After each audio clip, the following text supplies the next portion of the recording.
What's going on, everybody? Master Shino here, having some more fun today on some Mod Nation races. Now, no, I haven't played in it's been a little over a year now since I've actually really, been racing in general on here on Mod Nation races, because I've been, getting so into Minecraft in the past year since I got that, and then I just got Grand Theft Auto 5, I'm having some fun with the racing on there and making races. But today we're going to be doing some track creation basics. A lot of people out there seem to have a lot of trouble making good tracks. These young kids, they just throw out tracks, build them in like an hour or two or three maybe, and they don't really make an actual track, so today we're going to go over some pretty simple basics that will overall should definitely help you, if you're not that good at making tracks and you need some basics, you'll be much better at making tracks after this. So first little thing I'm gonna show you today is gonna be like a little trick that you basically gotta learn for yourself if you don't have somebody showing you like I'm about to show you. So let's do this. Now I already got a perfect track to show you for the example of what I'm thinking of here. So actually one of my tracks. It's a very good idea and well designed track. Is just that I didn't know or understand this error or, little trick and glitch that I'm about to show you on it before, I made the track. So let's see if I could even find it. My word. God, it has to be here somewhere. I got all my tracks.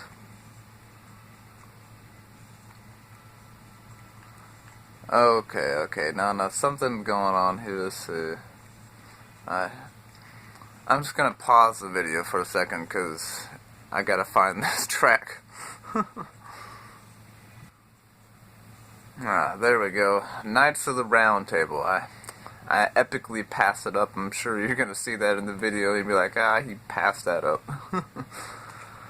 But here will be a perfect example of the little trick / kind of like glitch that you probably won't notice, trust me, because I definitely didn't notice, and I'm pretty good and experienced and focused when it comes to editing and stuff like that, so I'm sure you didn't either.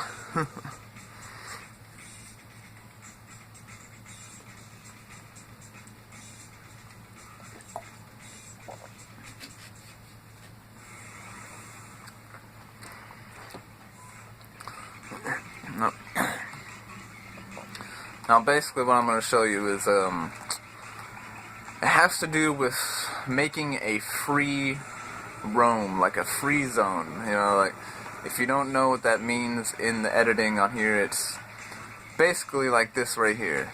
You see, free zone, there is no track, this is all objects right here that I've created using creations. Like objects to create all this pathway, the inside, made it look like a castle, you know what I'm saying? Now, as you see, this is a very well designed track, you know what I'm saying? Very good, nothing's really out of place, you know what I'm saying? It's very well designed, but here is when we come into the major aspect of the glitch that I'm gonna show you here.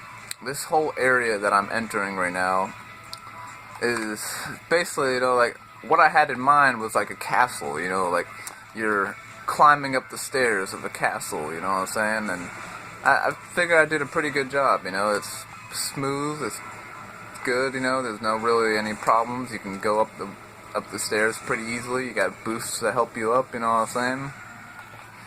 But as you just saw, this whole area, okay, now think about that whole area down there and up to here, going back and forth like that. Now basically what I'm showing you here is the free zone. This whole area is a free zone area, okay, and the track would be right here where I am, but it's invisible. And it goes up to here and it leads on onto the next area, being invisible, basically. But because I messed up and didn't realize the free zone and this glitch that I'm explaining here to you. See, when you make an area like that goes back and forth in that kind of fashion, you usually can't do it, because right here, if I was on the other side of the wall right there, you can hit select and restart and then teleport up here and basically skip the whole area. You see what I'm saying? You can skip all of the stairs just by hitting select on a certain point down there, because it's a free zone area. See what I'm saying? So you gotta remember, when making a track, try to make sure that you don't make a free zone area. Test it, you know what I'm saying? You go into test mode and hit select on every single square inch of the free zone area to make sure that it doesn't ruin the track, you know what I'm saying, where people can't use some crazy, insane glitch shortcut and skip half the track or something, because that's basically what happened here, you see what I'm saying? So, even though I made a really cool, very well designed track, great idea, it's kind of ruined. I mean, it's still fun, it's still a great track, but it's kind of ruined, you know? I mean, it's pretty cool. It's the Knights of the Round Table. You go down here, it's at the end of the castle, you go around, and then you exit, you know? But, you see what I'm saying? One of my coolest ideas of tracks that I've ever created, you know, it just kind of ruined because of that one little glitch. So you gotta remember to watch out for that little tiny free zone area glitch. Now we're gonna get into some actual creation in the creator.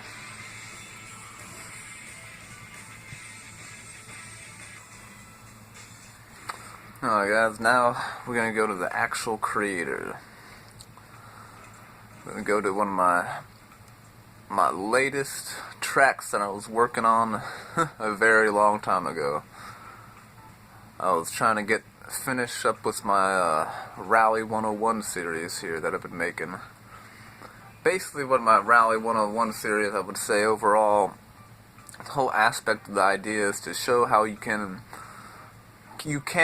randomly create and generate a few random turns and elevations and hills in different areas and just make it look like almost sloppy and messy, and then completely transform that into an actual very creative, well-designed, good track.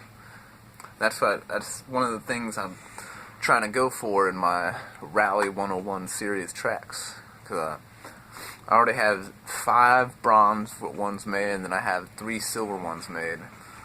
So that's what I'm working on here, is a 4th silver edition track of the championship.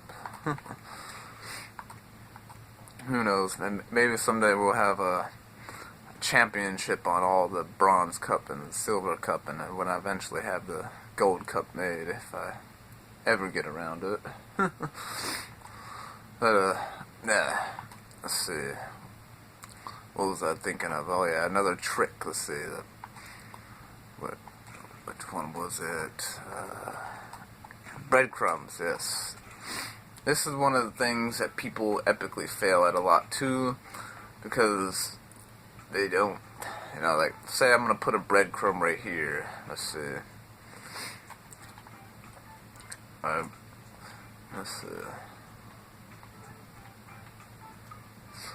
Alright, well, basically what I'm trying to say is make sure that, you know, every single aspect of the area that you can go off of touches the bubbles. Like in other words, like if this area was too wide, you know what I'm saying? Let's see. How do I finish this again? No.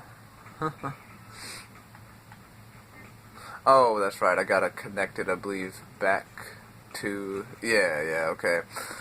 Now, basically what I was trying to say is, when you make a shortcut like this area that I made, and if, say, like, this shortcut was, like, twice as wide, you know what I'm saying, as it is now, make sure, like, you would have to put another one, and then make sure that every single square inch of that area, even if it's that small area right there, you gotta make sure there is a a breadcrumb shielding, whatever, detection area, whatever the fuck you want to call it. I don't care. You gotta make sure that, and test it. After you do that, get out, go to test mode, test race, and sit there and hit select on every single area. Make sure it's perfect. If you have one single mess up or horrible glitch like that in your track, it pretty much completely ruins that track, and that's the honest truth about that. It really is the honest truth about that. Let's see.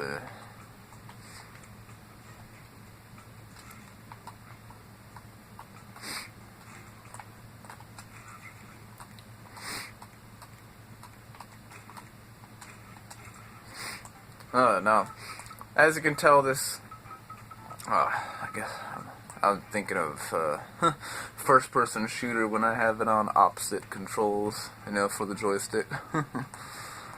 Yeah, as you can see, this isn't that big, that creative of a track yet, and if you can't tell, I just randomly put some turns. What I'm saying? These turns are pretty much just kind of random altogether in general.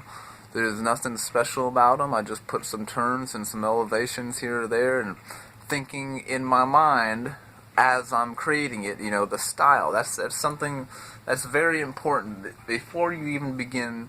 Like one of the tips I remember that it gives you in the loading screen is do a draft.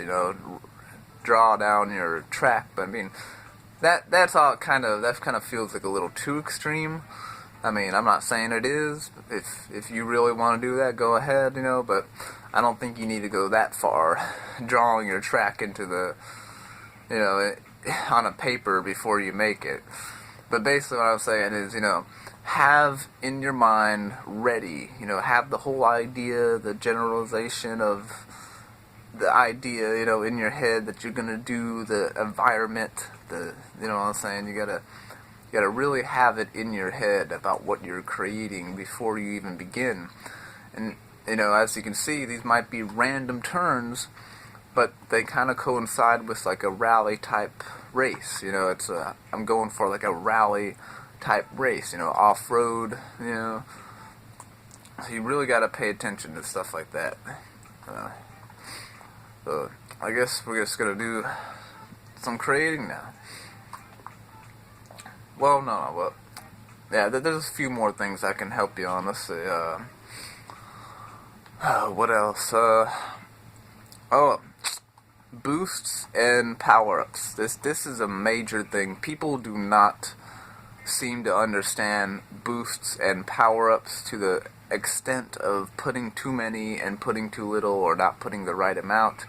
People usually put too many boosts, or in other words, too many power-ups. People usually put boosts. It was kind of a different thing, but still kind of the same. If you put too many, it just doesn't make any sense. It's not organized. It doesn't make the race well. And see, okay, wait. I know a perfect example to show you for boosts. Okay, let's see.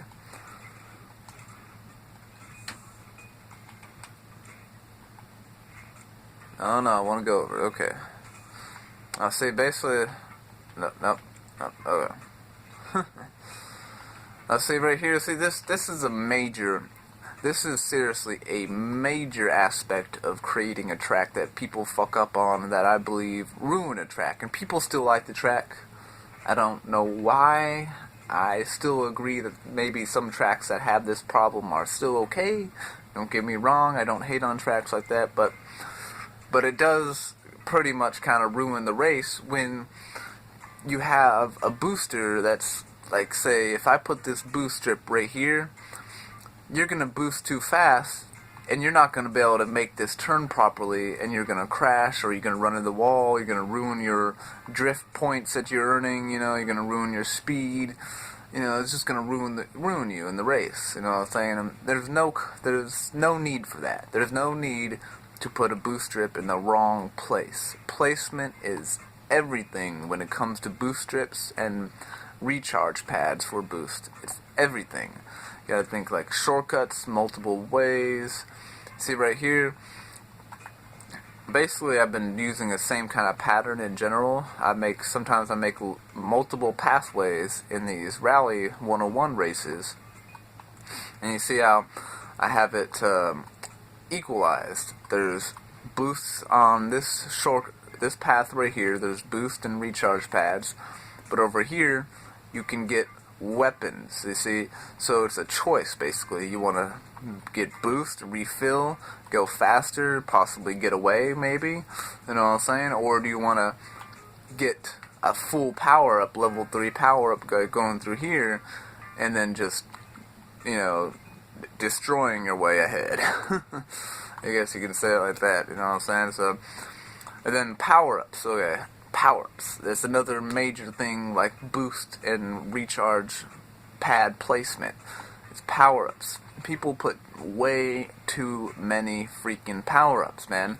It ruins the race. The race is not supposed to be about killing everybody over and over and over again to where it's basically just pure luck. There has to be some skill involved, I mean, I know people still win just because they're that good, that they can shield more and protect themselves more than others, and they got the full speed drifting going on, and skill and overall ability like that.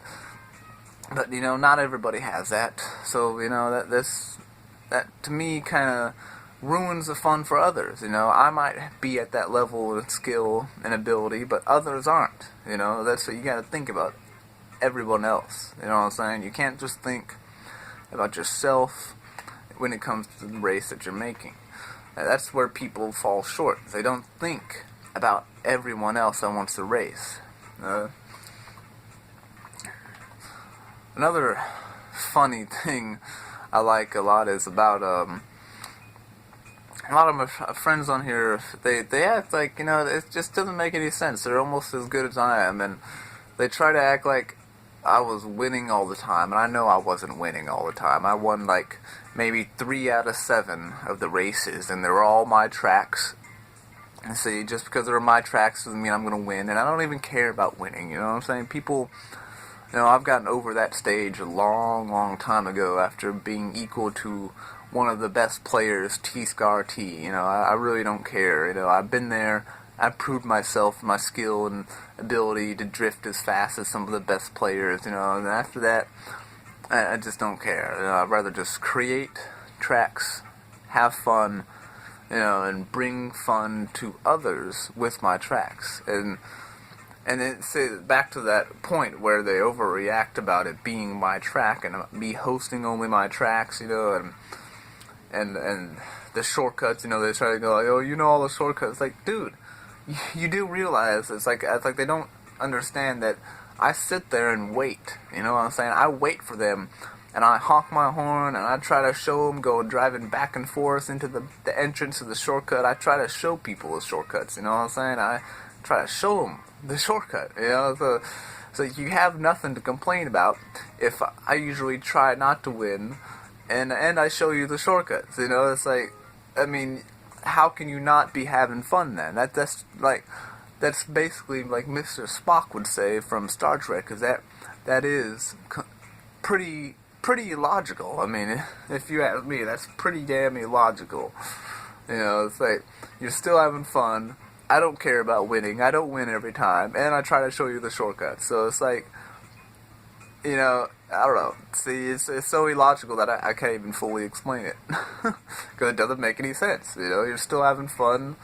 I'm just trying to spread my tracks, because the community on here is so little and so small that you have to. It's like they don't understand that I have to host my tracks all the time to try to get people to know and know my tracks, know that this guy created these tracks. You gotta do it. It's not like the old days in the beginning, and that's what I really hate, is that I wasn't here for the beginning. I could have possibly had one of the best tracks with some of the most million, downloads and races on it, but I didn't. Instead, we got like one of the worst tracks as one of the number one tracks. TQ Tick Mountain sucks. I mean, I'm sorry to say that, but it's in general okay, but see, that TQ Tick Mountain is a perfect example of how one small but major mess up on the track completely ruins it. Like, the whole track in general is pretty damn good. If you don't get me wrong, it's pretty good. But then, when you get towards the end, and you have that 90-degree turn, okay, it just ruins the whole track, you know what I'm saying? When you have that 90-degree turn, and you can't do full-speed drifting, and you gotta completely stop just to take it, and it just sucks. It's like, why do that? It's like, and then it blows your mind, and makes you wonder how did this track become the number one? It's like, that just means there's so many stupid people out there that they actually vote good for a crappy track because they don't focus, they don't understand all these basics to a track that makes a track good and what doesn't make a track good. They don't pay attention to this stuff.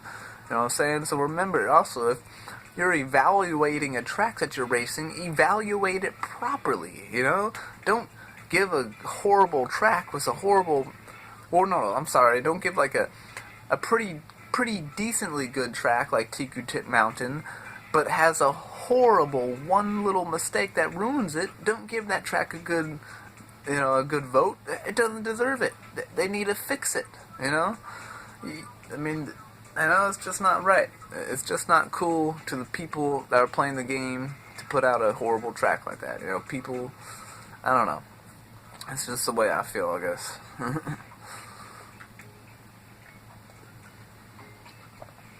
Yeah. That's about it for that. So I guess we'll do some creating here.